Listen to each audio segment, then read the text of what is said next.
I was a good mother. Or so I thought. Good until I joined the others. Until I found myself doing what I swore I'd never do. I thought I did what was best for my children. They didn't need to be dragged through the craziness that drug addiction brings.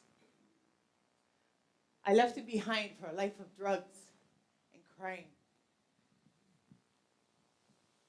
Defeated by the glamorous life of drugs, wounded by the battle scar of abuse. I am drained by relationships with no meaning. Who am I? I don't know. I lost myself along the way. Confused with no direction, I am smothered in depression. Dark shadows grip the reins of my life, stealing the chances of any hope for good. Ice and crime welcome me with open arms, leading me far away from the only home I ever knew. Finally, I'm tired. On a bed made in prison, I am haunted by the memories of my past. Society says, who do you think you are? You're a disgrace to society. Don't cry about what happened to you. Don't blame anyone for you breaking the rule. We know exactly how people like you act. We don't want you around our children. We know that for a fact. We pay taxes to house you in prison. Are they gonna let you out? Because like always, you're gonna fail. Like they say, once a criminal, always a criminal. We don't trust you in our society. That's how we gotta be.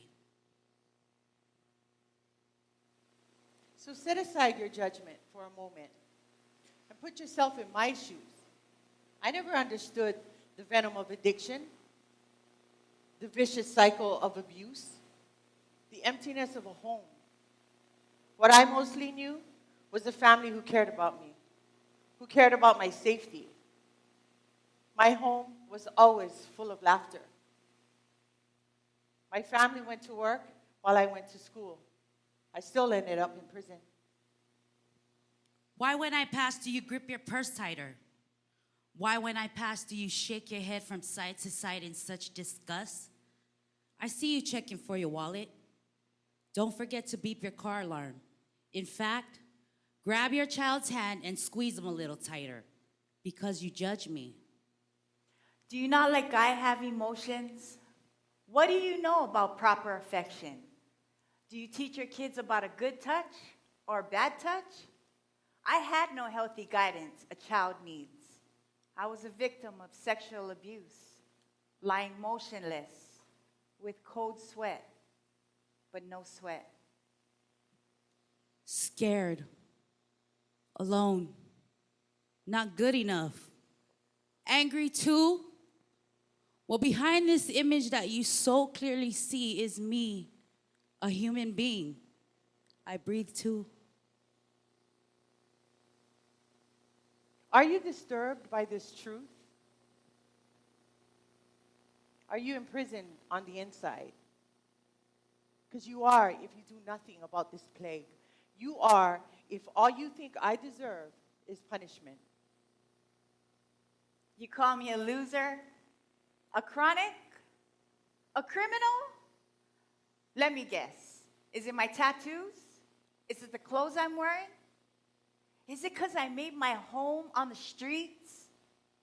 Well, if you look a little closer, if you look a little deeper into these eyes, you'll see that I'm just like you. Please, try to remember a time in your life when someone taught you a great lesson. Somehow along the way, someone showed you kindness. Do the same for others. And set aside your judgment for a moment. Does this sound like any of you? Well, if it does, then imagine how hard it is for us to show compassion towards those who judge us, to show love towards those who condemn us.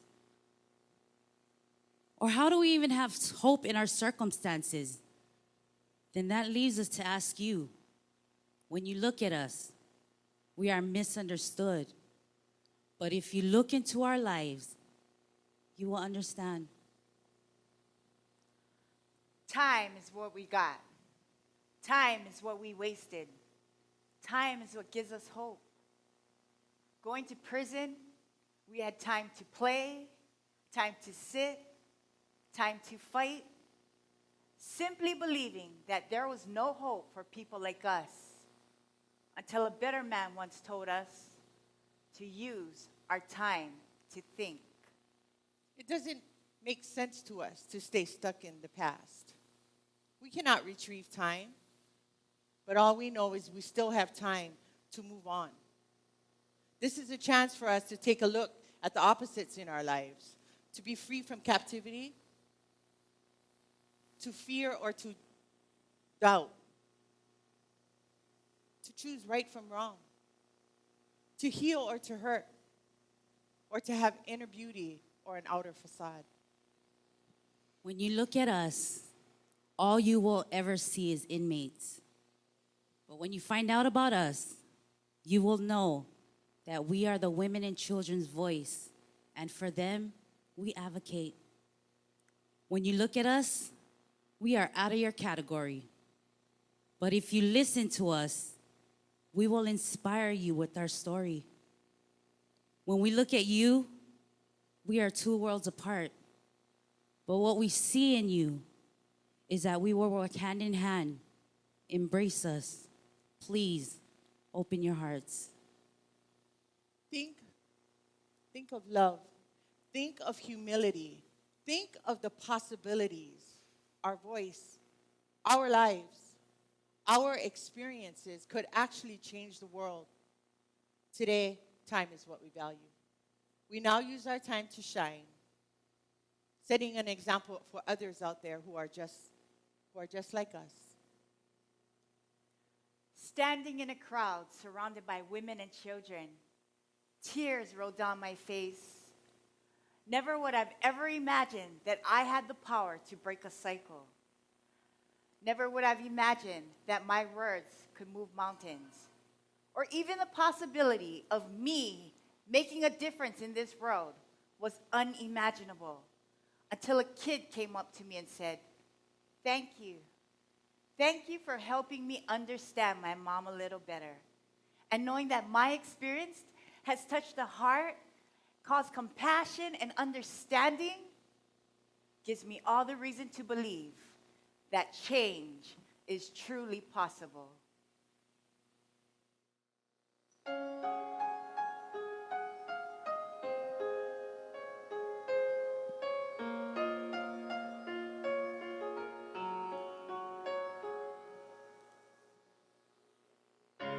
Back when she was a child, before life removed all the innocence, when I would lift her high and dance with my daughter, just her and me, spin her around till she fell asleep. Then up the stairs she would hug on me, and I knew for sure I was loved. If I could get another chance, another walk, another dance with her, I'd play a song that will never ever end. 'Cause I'd love, love, love to dance with my daughter again. Sometimes I listen outside her door, and I hear how my daughter cried for me. I pray for her even more than me. I pray for her even more than me.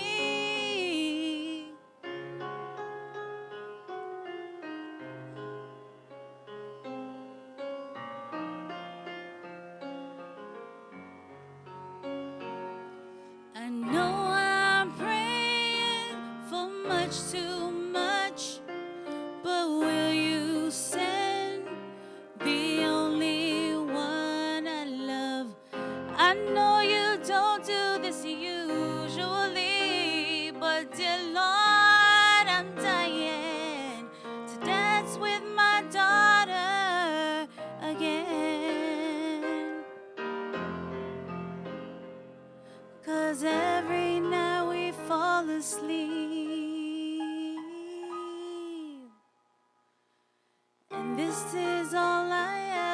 dream.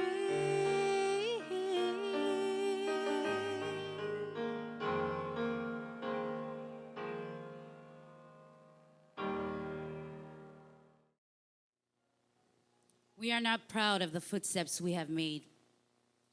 We are not proud that we hurt others.